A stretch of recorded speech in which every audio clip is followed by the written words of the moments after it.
ওযু করে বিছানায় যাবেন, ডান কাতে ঘুমাবেন, দরুদ শরীফের আমল করতে করতে ঘুমাবেন। ফজরের নামাজের সময় উঠে নামাজ আদায় করবেন। রহমতের নবী বলেন, তুমি যে এশা পড়ে আসলা, ফজর পড়তে উঠলা, মাঝখানের ঘুমের সময়টাও নেকের পাল্লায় ওজন দেওয়া হবে।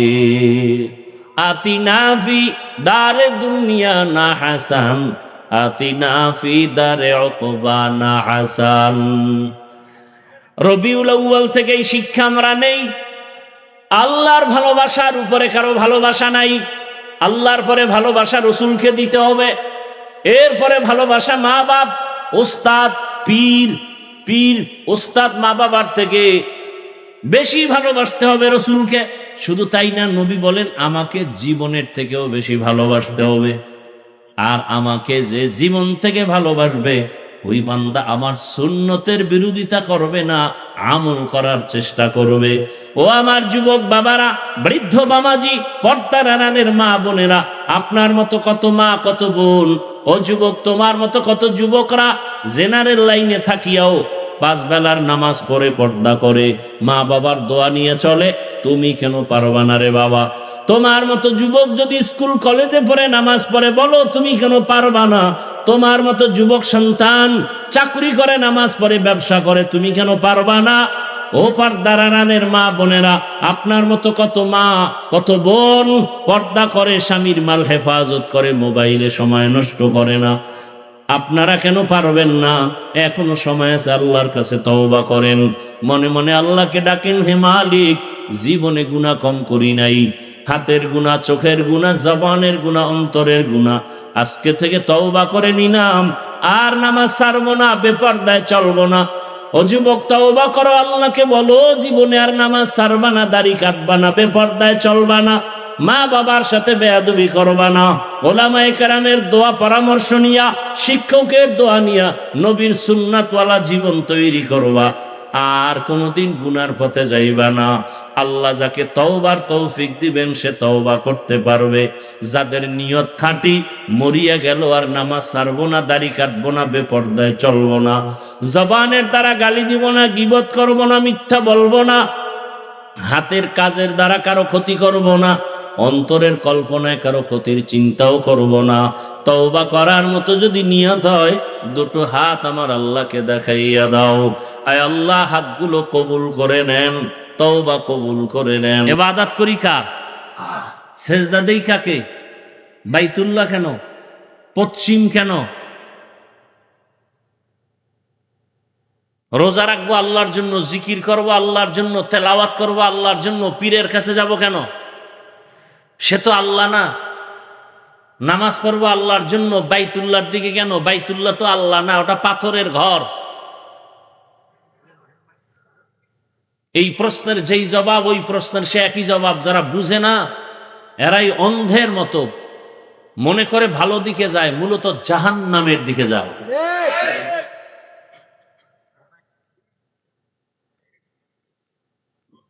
হযরত ওমরের ঘটনা আছে তো হাদিস শরীফে, হজরে আসওয়াদে চুমা খায় হাজি সাবরা, শুনছেন না? তো ওমর বলে, এই পাথর, তোর মধ্যে কি আছে? তুই তো একটা বস্তু, পাথর, তুই কারো উপকারও করতে পারো না, ক্ষতিও করতে পারো না। ক্ষতি করার ক্ষমতা আমার আল্লাহর, উপকার করার ক্ষমতা আল্লাহ। তোকে চুমা দেই কেন? রসুল দিয়েছেন, এজন্য দেই। রসুল দিয়েছেন। তাহলে ওমরের কথার সাথে মিলায়ে বলবো, মুরব্বি মানবো কেন কোরআন হাদিস থাকতে? বলুন তো, সাহাবায়ে কেরামের সামনে কোরআন ছিল রসুলের থেকে? রসুলের উপরে বর্ণিত কোরআন সাহাবাদের সামনে ছিল না? হাদিস রসুলের ছিল না? এরপরে রসুলকে মানছেন না মানেন নাই? সাহাবায়ে কেরামের পরে আসছেন তাবেঈন, তারা সাহাবায়ে কেরামদেরকে মেনে চলেছেন। এজন্য আমরা পীরকে মানি আল্লাহ পাওয়ার জন্য, রসুলকে চিনার জন্য, কোরআন হাদিস বুঝার জন্য। কতক্ষণ মানি?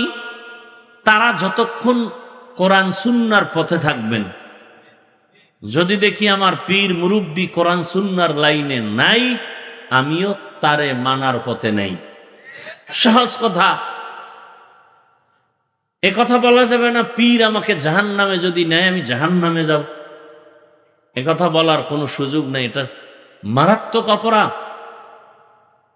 আর দুনিয়ার কোনো পীর, দুনিয়ার কোনো মাওলানা মুফতি মুহাদ্দিসের বাবারও ক্ষমতা নাই কোনো মানুষকে জান্নাতের গ্যারান্টি দেওয়া, নিজের থেকে কিছু বলার।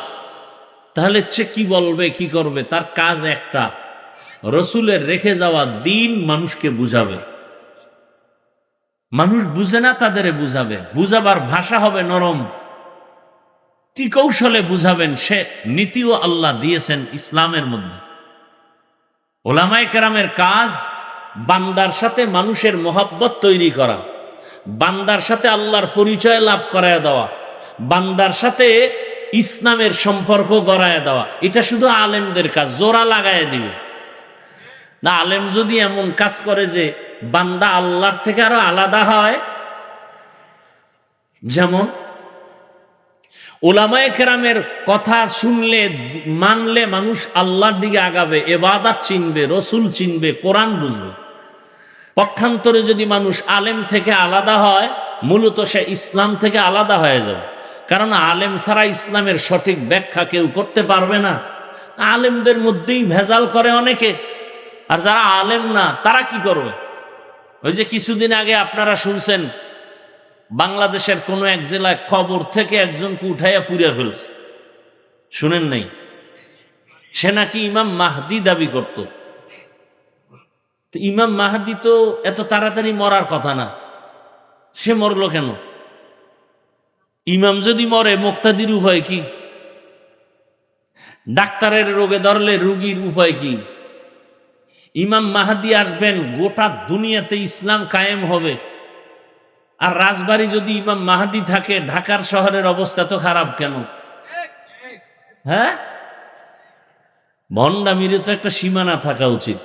শুনেন, মানুষ অন্যায় করতে করতে যখন সীমা লঙ্ঘন করে, তখন আল্লাহ তাকে এমন, তার থেকে এমন কাজ বের হয়ে যায় যে মানুষ তাকে আলাদা কোনো তোকমা লাগাইতে হয় না, তার কথায় সে ধরা পড়ে যায়, তার কথায় সে ধরা পড়ে যায়। বড় কঠিন জিনিস, না পারি কইতে, না পারি সইতে, বড় কঠিন হালা। আমি সেদিন বললাম বাংলাদেশের এখন যে একটা পরিস্থিতি,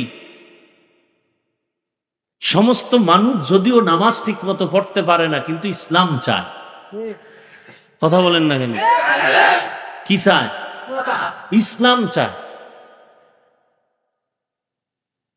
দুই একটা নির্বাচন স্থান ভিত্তিক, এলাকা ভিত্তিক যে নির্বাচন হচ্ছে, কেমন যেন ইসলামের একটু রং দেখা যাচ্ছে।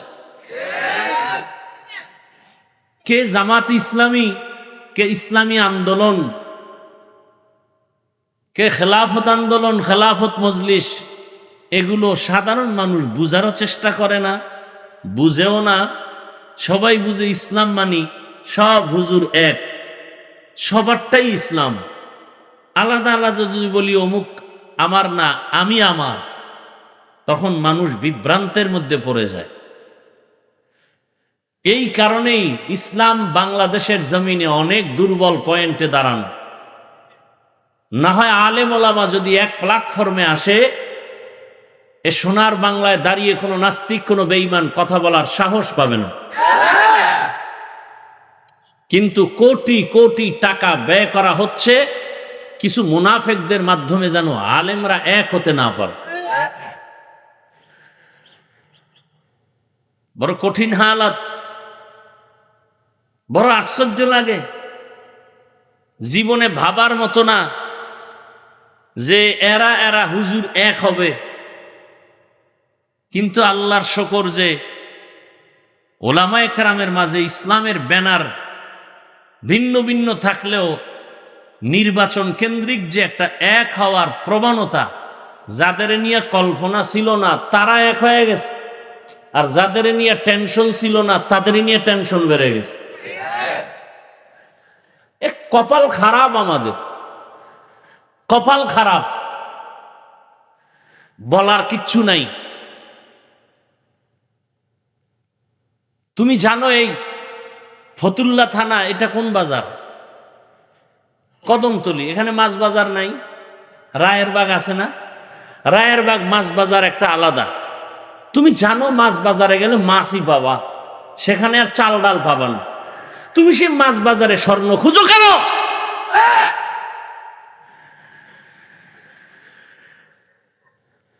তুমি চালের দোকানে চাল পাবা, কিয়ামত পর্যন্ত স্বর্ণ পাবা না। কোন ধান্দায় তোমাকে সেখানে পাঠাইলো যে চাল বাজারে স্বর্ণ পাওয়া যায়? কে বলেছে? আর তুমি বোকার মতো দৌড়াচ্ছ। এই বাংলার জমিনে দাঁড়ায় কোনোদিন আওয়ামী লীগ ব্যানার লাগায় বলে নাই যে ইসলাম আমরা কায়েম করব? বলেছে? তাহলে তার কাছে ইসলাম চান কেন? বিএমপি কোনোদিন বলে নাই যে দেশে আমরা ইসলাম কায়েম করব? বলেছে? তো তার কাছে ইসলাম চান কেন? ইসলাম কায়েমের জন্য তো আলাদা ব্যানার আছে আমার দেশে, সেখানে না ইসলাম তালাশ করবেন। সেখানে যদি ইসলাম না পান তখন প্রশ্ন। অন্যদিকে ইসলাম তালাশ করলে তো আমও যাবে, সালাও যাবে। তারা গণতন্ত্র প্রক্রিয়ায় কাজ করে, ইসলাম বলে গণতন্ত্র হারাম। আব্রাহাম লিঙ্কনের সিস্টেমের গণতন্ত্র, ইসলাম বলে হারাম, কুফরি। আল্লাহ হেদায়েত না দিলে কি করার? আর হেদায়েতের মালিক কোনো বান্দাও না। কে? মান ইয়াহদিল্লাহু ফাহুয়াল মুহতাদ ওয়া মান ইউদ্লিল ফালান তাজিদা লাহু ওয়ালিয়াম মুরশিদা। আল্লাহ উলামায়ে কেরামদের এক ও নেক বানায় দেন। তবে আপনাদেরও কিছু দোষ আছে নাকি? আপনারা দরবেশ, দোষ নাই? যারা উলামায়ে কেরামের বিরুদ্ধে ফেসবুকে লেখেন, আলেমরা এক হওয়ার পেছনে আপনারাও অনেক বাধা। এই ফেসবুক ওয়ালা যারা আলেম ওলামার বিরুদ্ধে লেখে, এরাও উলামায়ে কেরামের এক হওয়ার পেছনে কি বাধা। এজন্যই তো আমি বলি, উলামায়ে কেরামের বিরুদ্ধে যারা ওপেন মানুষের সামনে ইজ্জত নষ্ট করার কথা বলে, উলামায়ে কেরামকে ছোট করার জন্য, সম্মান নষ্ট করার জন্য যারা ওপেন মানুষের সামনে কথা বলে আর ফেসবুকে লেখে, এরা সবগুলো সন্তান পিতামাতার অভিশপ্ত সন্তান। আলেমের দোষ নাই কথাটা কি এমন? দোষ তো আছেই। সেই দোষ ধরার মতো সুযোগ আছে না? কেমনে বুঝাই? নামাজে ইমামতি করে বারবার বলি, ইমাম সাহেব নামাজে ভুল করতে পারেন না? ভুল যদি হয়ে যায় নিয়ম কি? কথা বলেন না কেন? লোকমা দিবেন। কি দিবেন? লোকমা দিবেন। তো ইমাম সাহেব নামাজে আলহামদুর মধ্যে ভুল করে ফেললো, মসজিদের মাইকের আওয়াজ রাস্তায় আসছে, চায়ের দোকানওয়ালা শুইনা দোকান থেকে জোরে চিৎকার দিয়া বলে, হুজুর আপনার ভুল হয়েছে, ঠিক করেন। এটা লোকমা হবে না বেয়াদবি হবে? তাহলে এই জন্য ভালো করে মনে রাখবেন, ইমামের লোকমা দেওয়ারও নিয়ম আছে না নাই? ওলামায়ে কেরাম ভুল করলে সেই ভুল শোধরাইয়া দেওয়ার নিয়ম নীতি ফেসবুক না, জনসাধারণের সামনে মাইকে তার সম্মান নষ্ট করা না। এটা ভুল সংশোধন না, ভুল ধরায়া দেওয়া না, এটা অপমান করা, এটা আদব নয়, এটা লোকমা দেওয়া না, এটা বেয়াদবির নামান্তর। কিছু একেবারে আউজুবিল্লাহ বিসমিল্লাহ পারে না, ফেসবুকে লেখে, আলেমের বিরুদ্ধে লেখে বলে সতর্ক হয়ে যান। কে বলে যে আউজুবিল্লাহও পারে না? চেহারাটা ভাল্লুকের মতো, চুলগুলো উল্লুকের মতো, দিনরাত মোবাইল চালাইতে চালাইতে একটা গাঞ্জাখোরের চেয়ে খারাপ হয়ে গেছে চেহারা। আল্লাহ হেদায়াত দান করো। তুমি যত মেডিসিন লাগাও চেহারার জীবনে সুন্দর হবে না। সুন্দর চেহারা বানায় দিছেন কে? সে আল্লাহর বানানোটা তুমি আলাদা কিভাবে করবা? দেখো না, একই মায়ের গর্ভের 5টা সন্তান, এর মধ্যে 2টা মেয়ে 3টা ছেলে, 3 মেয়ে 2 ছেলে, একই মায়ের সন্তান। একজনের কণ্ঠের সাথে আর একজনের কণ্ঠের আওয়াজের কোনো সম্পর্ক নাই। আছে? একই মায়ের সন্তান, 5টা সন্তানের চেহারাও 5 রকম। দেখছেন নি কারবার? একই ফ্যাক্টরির থেকে আসছে, চেহারা আলাদা, কণ্ঠ আলাদা, দেহ গঠন আলাদা। কে করেছেন? দুনিয়ার সব মানুষ, হাজার হাজার হাজার হাজার হাজার হাজার কোটি মানুষ, আল্লাহ যত মানুষ বানাইছেন আদম থেকে আজ পর্যন্ত যত মানুষ, সারা দুনিয়ার মানুষ যদি এক জায়গায় মিলায় দাও, সব মানুষ এক। বলে আঙ্গুলের একটা টিপ লাগায় দেখ, পৃথিবীর কারো আঙ্গুলের সাথে অন্যের আঙ্গুলের ছাপে মিল হবে না। হবে? চোখের মধ্যে এমন ডিজাইন আল্লাহ দিলেন, এত সুন্দর ডিজাইন, সারা দুনিয়ার মানুষের চেহারাও যদি মিলাও, নকলের সুযোগ আছে, চোখের ডিজাইনের মিল করার কোনো সুযোগ নাই। এই জন্য ওই বিদেশে গেলে, বিভিন্ন কঠিন কঠিন কাজে গেলে বলে তোমার চোখের চেহারার চোখ দিয়ে ভালো করে তাকাও, তোমার চোখের ডিজাইন নিতে হবে। স্ক্রিনে ক্যামেরার মাধ্যমে নিয়ে নেয়, আঙ্গুলের ছাপ নেয়। দুনিয়ার কারো আঙ্গুলের ছাপের সাথে কারোটার মিল নাই। কুদরত কার? কাদের কুদরত দারি বার কামাল, আন্তা রব্বি আন্তা হাসবি জুল জালাল, তুহি কাদের জলিলুল্লাহ জাহাদত, বহর হালে তুহি মেরা নিগাহদার। তাহলে আল্লাহ তাআলা মানুষ দুনিয়াতে পাঠাইয়া মানুষকে চলার জন্য নিয়ম নীতি দিছেন, মানুষের সম্মান বজায় রাখার ব্যবস্থাও করেছেন। আল্লাহ তাআলা বলেন, ও দুনিয়ার মানুষ, আমি তোমাদের বানানোর পরে তোমার জীবনের সব প্রয়োজনের ব্যবস্থাও করেছি, অতএব আমার কাছেই চাইতে হবে। আমি আল্লাহ তোমার সব চাহিদা পূরণ করব। চাওয়ার আগেই তো সব দিয়া দিলাম, আরো কিছু যদি প্রয়োজন হয় আমার কাছে চাও। রহমতের নবী বলেন, ইজা সাআলতা ফাসআলিল্লাহ ওয়া ইজা ইসতাআনতা ফাসতাইন বিল্লাহ। যদি প্রশ্ন করো, সাইল করো, কার কাছে করো? আল্লাহর কাছে চাও। কারণ দুনিয়াওয়ালারা সব ফকির, এজন্য দুনিয়াওয়ালারা চাইলে কষ্ট পায়। আল্লাহ হলেন ধনী, আল্লাহ বলেন আমার কাছে চাইলে আমি খুশি। ইয়া আইয়ুহান নাস আনতুমুল ফুকারাউ ইলাল্লাহ ওয়াল্লাহু হুয়াল গানিয়্যুল হামিদ।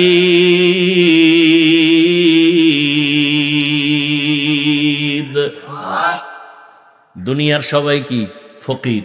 ধনীকে বলেন? বরং যে যত বড় ধনী দুনিয়ার লাইনে সে তত বড় অভাবী। ধনী মানুষ কৃপণ, দান করলে অল্প করে, আবার দান করে স্বার্থ ছাড়া করে না। আমার নাম দাও, ব্যানারে নাম লাগাও, তাহলে আমি কিছু টাকা দিতে পারি, ঠিক নেই? আবার চায়ের দোকানে বৈশা বলে দান করছে মাদ্রাসায় 50,000, মানুষের সাথে গল্প করে পুরা মাদ্রাসা আমি করছি। আছে না নাই? এই জন্য রাসূল বলেন, কিয়ামতের ময়দানে জাহান্নামে যাবে প্রথম 3 জন ব্যক্তি। কয়জন? প্রথম জাহান্নামে যাবে 3 জন। কেমন 3 জন তারা? দুনিয়ার সব বিবেক বলে এই 3 জন মানুষ বিনা হিসাবে জান্নাত পাওয়ার যোগ্য, বিনা হিসাবে জান্নাত পাবে। কিন্তু রাসূল বলেন, আমার আল্লাহ এই 3টা লোকের ডাইকা প্রথমে জাহান্নামে দিবেন। দুনিয়াওয়ালারা বলে এই 3টা মানুষ জান্নাতি। বলে কেন? বলে একজন হলো শহীদ, কাফের বেঈমানের বিরুদ্ধে যুদ্ধ করিয়া গলা কাটা শহীদ হয়ে গেছেন, এই লোকটা তো নিশ্চিত জান্নাত পাওয়ারই কথা। আল্লাহ কয় কিয়ামতের ময়দানে আমি তাকে সবার আগে জাহান্নামে দিব। দ্বিতীয় হবে আলেম, আলেমদের আল্লাহ ডাকবেন। রহমতের নবী বলেন, দুনিয়ার আলেম নিজে এলেমের বয়ান করছে কিন্তু আমল করে নাই। পর্দার বয়ান করি, পর্দা নিজে করি না। হালালের বয়ান করি, হালাল নিজে খাই না। সুন্নতের বয়ান করি, সুন্নত অনুযায়ী চলি না। এরকম আলেম নাই? বলেন না কেন? এলমেরা এজাজো করদান বেহিসাব খলকেরা দান জওয়াবে বাসওয়াব হক না দারদ দোস্তে খলকা জারেরা নিস্তে ই খসলত একে দিনদারেরা। দ্বিতীয় আলেমকে আল্লাহ ডাকবেন, এলেম শিখছো আমল করো নাই। আল্লাহ কোরআনও বলেন, ইয়া আইয়ুহাল্লাযীনা আমানু লিমা তাকুলুনা মা লা তাফআলুন। নিজে যা আমল করো না এমন বিষয় মানুষকে বয়ান করিও না। কিয়ামতের ময়দানে আল্লাহ ডাকবে, বলবে জাহান্নামের ফেরেশতা একে জাহান্নামের শিকল লাগায় নিয়ে যাও।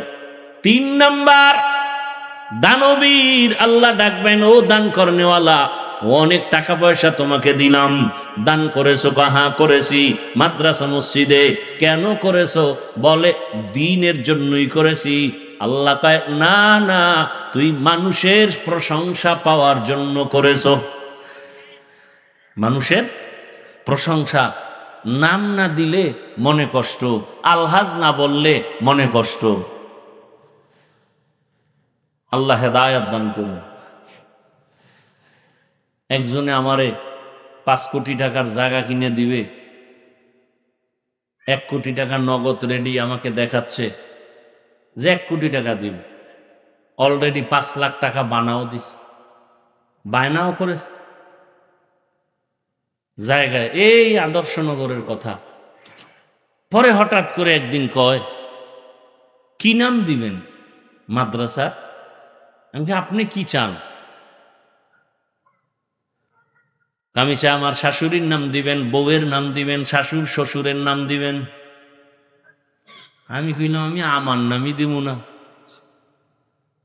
আমি নাম দিব তালিমিয়া। লোকটা সেখান থেকেই ব্যাক করলো, ব্যাক কইরা চলে গেল জগতের এক পার্শ্বে গিয়া শাশুড়ির নাম, বউয়ের নাম, শ্বশুরের নাম 13টা নাম দিয়া মাদ্রাসা করছে। ঘুরে টুরে 2 বছর পরে কয়, হুজুর আইয়েন আমার মাদ্রাসা একটা ওয়াজ লাগবে। গিয়ে দেখি ঠিকই কারবার গড়ায় ফেলাইছে। 6 মাস পরে একজন হুজুর পাল্টায়, উন্দুর পরে আর মরে। বিল্ডিং করার নাম মাদ্রাসা না। এ জমিনে কোরআনের যত মাদ্রাসা কায়েম আছে চোখের পানিতে, টাকার মাস্তানিতে না। ইলমে ইজাজো করদান বেহিসাব খলকেরা দান জওয়াবে বাসওয়াব। আল্লাহ তাআলার ভালোবাসা আমরা সবাই চাই, কারণ এত সুন্দর কণ্ঠ কে দিছেন? কথা বলেন। আল্লাহ দিছেন। আমাকে হায়াতটা কে দিলেন? আপনার চলাফেরার মতো পা দিলেন কে? খুঁজে খুঁজে যদি দেখেন সব দিনেওয়ালাকে, একমাত্র আমার আল্লাহ। আমার আব্বা, আমার আম্মা হালকা পাতলা আমাকে বস্ত্র দিয়েছেন, বিবাহের পরে সব দায়িত্ব শেষ, তাও কত কষ্টর জিন্দেগি আমার। ওরে নবীর আশিক, আল্লাহ বলেন সব আমি তোমাকে দিলাম। অতএব ভালোবাসা তোমার মা বাবা যা পাবে তার থেকে আমি আল্লাহ কম পাবো না বেশি? বলেন, মা বাবায় ভালোবাসা পাবে তো আল্লাহর থেকে বেশি? বলেন না কেন? আল্লাহ পাবেন? বলেন, কার থেকে কম? মা বাবার থেকে না বেশি? কেমন বেশি? ক্বালা রাসূলুল্লাহ সাল্লাল্লাহু আলাইহি ওয়া আলিহি ওয়াসাল্লাম, লা তাআতা লি মাখলুকিন ফি মাসিয়াতিল খালিক। আল্লাহ রসুল বলেন, আল্লাহকে অসন্তুষ্ট করিয়া মা বাবাকে যদি খুশি রাখো হারাম। আল্লাহকে বেজার করে শিক্ষকের কথা যদি মানো হারাম। আল্লাহকে বেজার করে নেতার কথা যদি মানো হারাম। আল্লাহকে অসন্তুষ্ট করে নেত্রীর কথা যদি মানো হারাম। আল্লাহকে অসন্তুষ্ট করে পীরের কথা যদি মানো হারাম। এক কথায় ফলাফল, দুনিয়ার সবার কথা অমান্য করা যাবে, আল্লাহকে বেজার করা যাবে না। আল্লাহকে বেজার করা যাবে? এজন্য আল্লাহ কয় আমাকে ভালোবাসো, অন্তর থেকে ভালোবাসো। কয় কেমনে ভালোবাসবো? আল্লাহ পাক স্কেল দিয়ে বলে আমার নবীর অনুসরণ করলেই প্রমাণ হবে তুমি আল্লাহকেই ভালোবাসো। সিবগাতাল্লাহ ওয়া মান আহসানু মিনাল্লাহি সিবগা ওয়া নাহনু লাহু আবিদুন।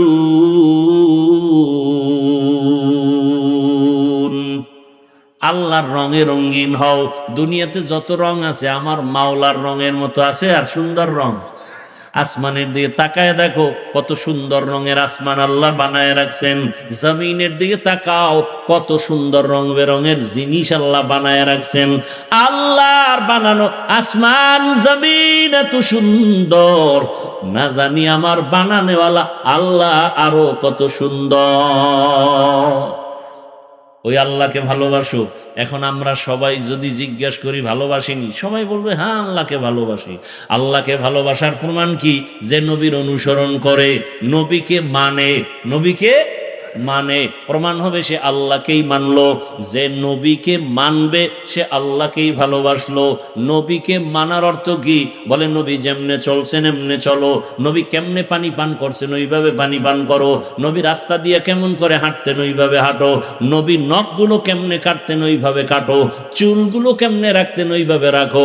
নবীরে তো দেখা যায় না, দেখতে পারলাম না, আমরা তো কপাল পরা উম্মত, নবীরও পাইলাম না। নবীরে দেখছেন আবু বকর, তারও পেলাম না।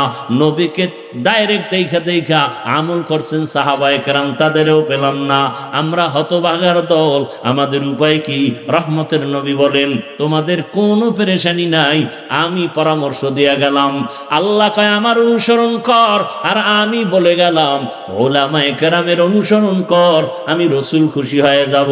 আর আমি রসুল যদি খুশি হই আল্লাহ খুশি হয়ে যাবেন, আর আল্লাহ যদি খুশি হয় বিনা হিসাবে জান্নাতি। আল্লাহকে ভালোবাসতে চান? আল্লাহকে ভালোবাসতে হলে কার অনুসরণ লাগবে? রসুলের। কার? রসুল তো নাই। এখন আমাদের উপায় কি? জবাব কিন্তু দিয়ে আবার জিগাইছি, জবাব দিছি তো। রসুলকে পাই না, এখন কার অনুসরণ করব? ওলামায়ে কেরামের অনুসরণ করব। কেমনে? আলেমদের দিকে নজর করো। তবে ওলামায়ে কেরাম জমিনে দুই দল থাকবে। কয় দল? আল্লাহ রসুল বলেন আল্লাহ সাবধান হে দুনিয়ার উম্মত, ইন্না খাইরাল খাইরি খিয়ারুল উলামা ওয়া ইন্না শাররাশ শাররি শিরারুল উলামা। উলামাদের মধ্যে একদল থাকবে চূড়ান্ত ভালো, এদের মতো ভালো জমিনে আর কেউ নাই। আবার একদল উলামাদের অন্তর্ভুক্ত থাকবে এরা জমিনে সবথেকে বড় খারাপ। আলেম পৃথিবীতে শ্রেষ্ঠ, খানার মধ্যে বিরিয়ানি শ্রেষ্ঠ, নষ্ট হলে এটা ফান্তা ভাতের চেয়েও কি খারাপ।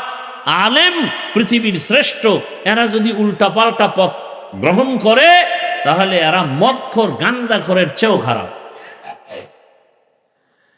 আল্লাহ হেদায়েত দান করুন।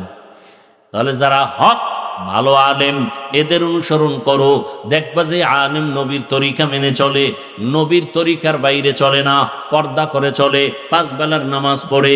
আরে তোমার তদন্ত করা লাগবে না একজন আলেম ভালো না খারাপ। 2 মিনিট থাকলে, তার কথা শুনলে, চেহারা দেখলে তোমার অন্তরে শাহাদাত আসবে, সাক্ষী আসবে যে আলেমটা পিওর না ভেজাল। ভালো আলেমের অনুসরণ করো। বলে কি কাজ? দেখে দেখে আমল করো। আলেম কেমন করে পানি পান করেন তুমি ওইভাবে করো। আলেম কেমন করে জুতা পরেন ওইভাবে তুমি জুতা পরো। আলেম কেমন করে রাস্তায় হাঁটেন ওইভাবে তুমি হাঁটো। কারণ উলামায়ে কেরাম নিজের বাবারটা দেইখা শিখে নাই, কোরআন হাদিস পড়িয়া তাবেঈনদেরকে অনুসরণ করছেন, উলামায়ে মুতাকাদ্দিমিনকে অনুসরণ করছেন। তাবেঈনরা সাহাবায়ে তাবেঈন এভাবে অনুসরণ করে সাহাবাদেরকে করছেন। সাহাবায়ে কেরাম রাসূলকে অনুসরণ করে আমল শিখছেন। অতএব উলামায়ে কেরামের আমলটা কোরআন সুন্নাহ অনুযায়ী মন গড়া আমল না। তবে ভেজাল যদি দেখো, নবী আগেই বলেছেন সব আলেম সঠিক না, একদল সঠিক আর একদল হবে বেঠিক। আচ্ছা বেঠিক হবে কেন? আলেমের দাম কম, কথা বলেন না কেন? এই যে এত পেছ লাগান মুসিবতের সময়ও ওলামায়ে কেরামের কত সম্মান। করোনার সময় ওলামায়ে কেরামের সম্মান, তাহলে আলিম উল্টা পাল্টা করবে কেন? কয় আল্লাহ যা দিছে হয় না, আরো লাগবে। কয় ভাই তোমার বেতন কত? কয় মাসে আমি মসজিদ ইমামতি করে বেতন পাই 20,000 টাকা। কয় এরপরও তুমি ভিন্ন ধান্দা করো কেন? কয় না আরো লাগবে। আরো লাগবে, এইটা বড় খারাপ জিনিস। আল্লাহ যা দিছেন আলহামদুলিল্লাহ, এর মধ্যে বরকত। আরো লাগবে কয়ে যারা লোভে পড়ে, এই লোভানক দৃষ্টিতে যারা পড়ে যায়, তারা লাইনচ্যুত হয়ে যায়। টাকারে মাকসাদ বানাইস, আমার অনেক টাকা দরকার। কত দরকার? তোমাকে যদি চেয়ারম্যান বানাই, আলহামদুলিল্লাহ, এখানে বই এখানে এমপি হইতেইব। সেখানে যাওয়ার পরে বলবে না আমার মন্ত্রী, বলবে না আমার পুরো প্রধানমন্ত্রী বানাও। তো এই শখ মিটবে কবে? তোমার মুখে কাদা দিয়া মাটি দিয়া মরার পরে তোমার শখ মিটানো হবে। খাইতে পারো 1 প্লেট, 10 প্লেট নিয়ে টানাটানি কেন? খাইতে পারে 1 প্লেট, 10 প্লেট নিয়ে টানাটানি, বড় আশ্চর্য বিষয়। এই বেশি খাইতে বেশি খাওয়ার জন্য পারবে অল্প, টানাটানি করে কুকুরের মতো। এই কারণে আমার দেশে যত অশান্তি, হামলা আর মামলা। তো উলামায়ে কেরামের অনুসরণ, রবিউল আউয়াল আমাদেরকে এটাই শিখায়। আল্লাহর ভালোবাসা নিয়া রসুলের অনুসরণ করো। আর রসুলের অনুসরণ করলে যদি রসুলকে না পাও, রসুলের প্রতিনিধি, রসুলের মহাব্বতের বন্ধু উলামায়ে কেরামের অনুসরণ করো। এজন্য আমি বলি উলামায়ে আহলে হক, এদের অনুসরণ করো। উলামায়ে আহলে হক কারা? এরা কখনো বেপরদায় চলবেন, বাম হাতে পানি পান করবেন না, এরা সুন্নতের অনুসরণে চলবেন। এদেরকে দেখে দেখে আমল করো। উলামায়ে কেরামের পরামর্শ নিয়ে তোমার আদর্শ ঠিক করো। নামাজে কেমনে দাঁড়াইবা, উলামায়ে কেরাম আহলে হক আলেম দেইকা নামাজ ঠিক করো, রোজা ঠিক করো, পর্দা ঠিক করো। ব্যবসা যদি করতে চাও, ইসলামী ব্যবসার সিস্টেম দেওয়া আছে, ওই সিস্টেমে ব্যবসা করো। নবী সুসংবাদ দিছে তুমি জান্নাতে যাইবা। চাকরি যদি করো, ওখানে ইসলামের সিস্টেম বাতানো আছে, ওই নিয়মে তুমি চাকরি করো। তুমি চাকরি করিয়াও জান্নাতের পথ পাইবা। উলামায়ে কেরাম থেকে জেনে নাও, নিজে নিজে পারবা না, উলামায়ে কেরাম থেকে জেনে জেনে তুমি আমল শুরু করে দাও। আর তোমার উলামায়ে কেরামের থেকে যাইনা শুইনা আমল যা করবা, এর সাথে তুমি আগায়া থাকার জন্য, মজবুত হইয়া চলার জন্য, শয়তানের ধোকায় যেন পিছে পড়তে না হয়, এ কারণে তোমার মা বাবার দোয়া নেও, মুরব্বীদের দোয়া নিয়ে চলো। রসুলের আদর্শের মালা গলায় নিয়া, উলামায়ে কেরামের পরামর্শ নিয়া, মা বাবার দোয়া নিয়া সামনে যদি আগাও, দুনিয়ার সব একদিকে পড়ে যাবে, তোমার লোভানক দৃষ্টিও দিকে যাবে না। ওই লোকগুলো লোভে পড়িয়া কোটি টাকা পাইয়াও যত পেরেশানির মধ্যে আছে, তুমি অল্প টাকায় আনন্দে জীবন কাটাইবা, কোনো পেরেশানি থাকবে না, কোনো পেরেশানি থাকবে না। এ রবিউল আউয়ালের শিক্ষা। নবী দুনিয়াতে আসছে কেমনে, এই আলোচনা সারা রাত করলে আমাদের অন্তরের তৃপ্তি আসবে, কিন্তু আমল করার জন্য তো রসুলের সুন্নতের বিষয় আমাদের জানতে হবে। এখান থেকে আপনারা এখন বের হবেন, বের হইয়া এখান থেকে সুন্নতের আমল কি করবেন? 1 নম্বরে আপনি জুতা পরতে গিয়া ডান জুতায় ডান পা আগে দিবেন, 1 নাম্বার সুন্নত। এরপরে বাম জুতাটা বাম পা ঢুকাবেন। দোনো পায়ে জুতা ঢুকানোর সময় কোন পা আগে যাবে বলেন? ডান পা। এবার দোনো পাও যখন জুতা ঢুকে পড়লো, এবার কদমটা যখন দিবেন, ডান পাও দিয়া কদম দিবেন, এটা সুন্নত। হাঁটা শুরু করবেন আগে কোন পা দিয়া? ডান পা। যখন আপনি যাবেন রাস্তার ডান দিক থেকে হাঁটবেন, নজর নিচে রাখবেন, ইস্তেগফারের আমল করবেন, নিচে নজর রেখে ডান দিক থেকে হাঁটবেন, আর দরুদ পড়বেন, ইস্তেগফারের আমল করবেন। বাসায় যখন যাবেন ডান পা দিয়া ঘরের মধ্যে ঢুকবেন, জোরে একটা সালাম দিবেন, আসসালামু আলাইকুম ইয়া আহলাল বাইত। জোরে একটা আওয়াজ দিবেন, 5 তলা বিল্ডিং পর্যন্ত যেন সালামের আওয়াজ যায়।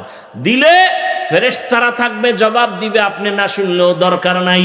জিন টিন যদি থাকে, এমনকি মানুষ থাকে, যদি খারাপ কিছু থাকে বাড়িটার মধ্যে, সালামের বরকতে সব ভেঙে যাবে। এরপরে একবার আলহামদু সূরা, দরুদ শরীফ, এরপরে কুল হু আল্লাহ সূরা পড়িয়া ঘরে ঢুকেন। আল্লাহ রসুল বলেন, এমন আমল যদি করো, আল্লাহ ফেরেশতা দিয়া তোমার বাড়ি পাহারা দিবেন। ভাইয়েরা আমার, এরপরে আপনি গিয়া সুন্দর করে ফ্রেশ হবেন, ওযু বানাবেন। ওযু বানাইয়া হালকা খানা থাকলে খাবেন, সুন্নত অনুযায়ী খাবেন। এরপরে আপনি ঘুমের বিছানায় যখন যাবেন, ওযু করে বিছানায় যাবেন, ডান কাতে ঘুমাবেন, দরুদ শরীফের আমল করতে করতে ঘুমাবেন। ফজরের নামাজের সময় উঠে নামাজ আদায় করবেন। রহমতের নবী বলেন, তুমি যে এশা পরে আসলা, ফজর পড়তে উঠলা, মাঝখানের ঘুমের সময়টাও নেকের পাল্লায় ওজন দেওয়া হবে। আতিনা ফি দারে দুনিয়া না হাসান, আতিনা ফি দারে উকবা না হাসান। রবিউল আউয়াল থেকে এই শিক্ষা আমরা নেই, আল্লাহর ভালোবাসার উপরে কারো ভালোবাসা নাই। আল্লাহর পরে ভালোবাসা রসুলকে দিতে হবে। এরপরে ভালোবাসা মা বাপ, ওস্তাদ, পীর, পীর ওস্তাদ মা বাবার থেকে বেশি ভালোবাসতে হবে রসুলকে। শুধু তাই না, নবী বলেন, আমাকে জীবনের থেকেও বেশি ভালোবাসতে হবে। আর আমাকে যে জীবন থেকে ভালোবাসবে, ওই বান্দা আমার সুন্নতের বিরোধিতা করবে না, আমল করার চেষ্টা করবে। ও আমার যুবক বাবারা, বৃদ্ধ বামাজি, পর্দার আড়ালের মা বোনেরা, আপনার মতো কত মা, কত বোন, ও যুবক, তোমার মতো কত যুবকরা জেনারেল লাইনে থাকিয়াও 5 বেলার নামাজ পড়ে, পর্দা করে, মা বাবার দোয়া নিয়ে চলে।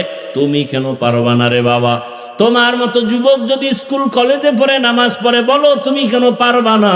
তোমার মতো যুবক সন্তান চাকরি করে, নামাজ পড়ে, ব্যবসা করে, তুমি কেন পারবা না?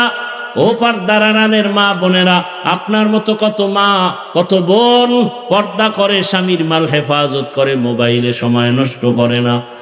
আপনারা কেন পারবেন না?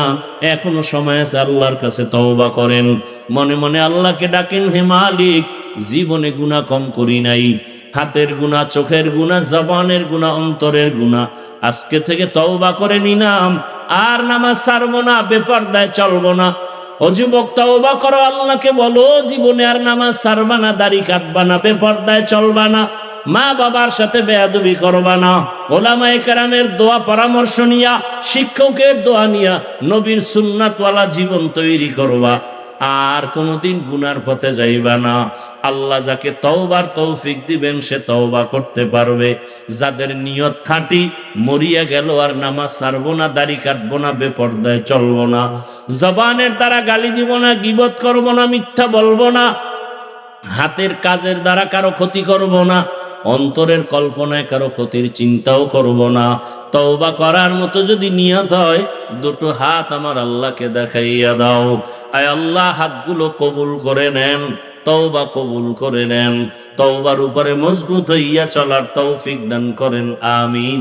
আলহামদুলিল্লাহি রাব্বিল আলামিন, ওয়াসসালাতু ওয়াসসালামু আলা সাইয়্যিদিল আমবিয়া ওয়াল মুরসালিন وعلى آله وأصحابه أجمعين يا أرحم الراحمين يا أرحم الراحمين يا أرحم الراحمين رب ارحمهما كما ربياني صغيرا اللهم إنك عفو كريم تحب العفو فاعف عنا اللهم إنا نسألك رضاك والجنة ونعوذ بك من سخطك والنار يا حي يا حليم يا عزيز يا كريم بحق إياك نعبد وإياك نستعين اللهم إنا نسألك علما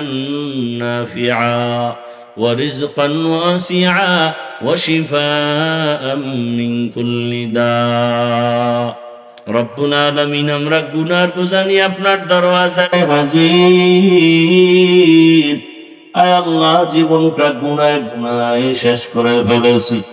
ওলামায়ে কেরামের মজলিস আয় আল্লাহ লোকের নজর দিয়ে তাকায় দেখেন আপনার কত আশিকিন জাকিরিনরা ময়দানে হাজির, কত উলামায়ে কেরাম, মুরব্বী, হাজী সাহেব, ব্যবসায়ী, চাকরিজীবী, ছাত্র, যুবক, পর্দার আড়ালে মা বোনেরা, আমরা গুনাহ থেকে তওবার নিয়ত করে ক্ষমা চাই।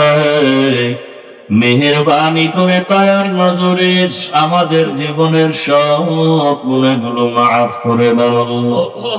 আয় আল্লাহ আপনি আমাদের মাফ করে দেন, গুনাহমুক্ত জিন্দেগি দান করেন, নেক আমলের আগ্রহ বাড়ায় দেন। আয় আল্লাহ মাহফিল কবুল করে নেন, মাদ্রাসা মসজিদ কবুল করে নেন, আসাতিজায়ে কেরাম তালিবুল ইলমদের কবুল করে নেন, মুহিব্বিন মুতাআল্লিকিন যারা কবুল করে নেন, এলাকায় শান্তি দান করেন, মা বোনদের আপনি আবেদা ফরদাওয়ালা বানায় দেন, সন্তানগুলো নেককার বানায় দেন আল্লাহ। লেখাপড়া যারা করে পরীক্ষার্থী কামিয়াবি দান করেন, যুবকদেরকে আপনি দিনের খাদেম বানায় দেন, মোবাইলের গুনাহ থেকে হেফাজত করেন আল্লাহ। আয় আল্লাহ এলাকায় শান্তির ব্যবস্থা করে দেন, মাদ্রাসা মসজিদ সহ সব শিক্ষা প্রতিষ্ঠান নবীর আদর্শে কবুল করে নেন। আয় আল্লাহ সারা দুনিয়াবাসীকে মাফ করে দেন, মুসলমানের ঈমান আমল হেফাজত করেন, জালেমদের জুলুম থেকে হেফাজত করেন আল্লাহ। বাংলাদেশ শান্তির দেশ বানায় দেন। আয় আল্লাহ দেশ ও জাতিকে জালেমদের জুলুম থেকে হেফাজত করেন আল্লাহ। জালেমদের হেদায়েত দান করে না হয় ধ্বংস করে দেন আল্লাহ। জালেমদের হেদায়েত দান করেন না হয় ধ্বংস করে দেন আল্লাহ। আয় আল্লাহ সবার দিনের নেক আশা পুরে দেন। আয় আল্লাহ খাস রহমতের নজর আমাদের দান করেন। আল্লাহুম্মা নব্বির কুলুবানা বিনুরি মারিফাতিক, আল্লাহুম্মা তাহহির কুলুবানা আন গায়রিক। ও আল্লাহ মারিফতের নূর দিয়ে সিনাটা ভরপুর করে দেন। আয় আল্লাহ কোন অবস্থায় যেন কবরে না যায়। উদয়ের মালিক গুনাহমুক্ত জীবন আমাদের দান করেন। আয় আল্লাহ সবার কামাই রুজি ব্যবসা চাকরিতে বরকত বাড়ায় দেন। আয় আল্লাহ প্রবীদের অভাব দূর করে দেন, ঋণ আদায়ের ব্যবস্থা করে দেন। আয় আল্লাহ মাদ্রাসার জায়গা নিয়েছি, বড় ঋণের বোঝা মাথায়, কুদরতের দ্বারা আদায়ের আসানের ব্যবস্থা করে দেন। আল্লাহুম্মা কফিনি বিহালালিকা আন হারামিক وأغنني بفضلك عمن سواك। মুদায়ার মালিক আমরা যারা হাত তুলেছি জানি না এখানে কারা ইতিমের মতো হাত তুলেছে। কে যেন বাবা হারায় ইতিম, জীবনে আর বাবার চেহারাও দেখবে না, বাবা বলে ডাক দিতেও পারবে না রে আল্লাহ। কে যেন মা হারা বড় অসহায়, কে যেন সন্তান হারা, কোন সন্তান যেন মা বাবা হারা। ও আল্লাহ সেই যত অন্তরে ব্যথা নিয়ে আপনার দরওয়াজায় হাত তুলছে, মেহেরবানি করে কবরওয়ালাদেরকে জান্নাতের ফয়সালা করে দেন। আয় আল্লাহ যারা বেঁচে আছেন হায়াত বাড়ায় দেন। আম্বিয়ায়ে কেরাম, সাহাবায়ে কেরাম, শুহাদায়ে কেরাম, আউলিয়ায়ে কেরামদের মাকাম জান্নাতে বাড়ায় দেন। আসাতিজায়ে কেরামদের মাকাম বাড়ায় দেন আল্লাহ। আয় আল্লাহ আমাদের হায়াতে বরকত বাড়ায় দেন, গুনাহের প্রতি ঘৃণা জমায় দেন, নেক আমলের আগ্রহ বাড়ায় দেন আল্লাহ। আয় আল্লাহ পাঁচ ওয়াক্ত নামাজি বানায় দেন, নামাজ কাজা হওয়া থেকে হেফাজত করেন আল্লাহ। চলার পথে ইজ্জতের সাথে হেফাজত করেন, ইলম ও হিকমত আমলে বরকত বাড়ায় দেন। উলামা তুলাবা উম্মতের অন্তরে ইজ্জত মুহাব্বত রুহ বাড়ায় দেন। আয় আল্লাহ জাহিরি বাতিনি দুশমনের মোকাবেলায় বিজয় দান করেন, মুখালিফের মুওয়াফিক বানায় দেন, মিথ্যা মামলা থেকে চিরমুক্তির ব্যবস্থা করে দেন, সুন্নাতওয়ালা জিন্দেগি দান করেন, নবীজির রওজায় গিয়া সালাম দেওয়ার তৌফিক দান করে, বাইতুল্লাহ মিনা করেন তাইফ বলার তৌফিক দান করেন আল্লাহ। সুন্নতের আলোকে ইজ্জতের জিন্দেগি দান করেন আল্লাহ। বরকতের রিজিকের ব্যবস্থা করে দেন আল্লাহ। আমাদের জান মাল আহার পরিবার হেফাজতের ব্যবস্থা করে দেন আল্লাহ। আয় আল্লাহ, ইজ্জতের জিন্দেগি দান করেন, সারা দুনিয়ায় খিদমতের নাম করেন আল্লাহ। হাসবুনাল্লাহু ওয়া নি'মাল ওয়াকিল, নি'মাল মাওলা ওয়া নি'মাল নাসীর। وصلى الله تعالى على خير خلقه محمد وآله وأهل بيته أجمعين آمين آمين آمين برحمتك يا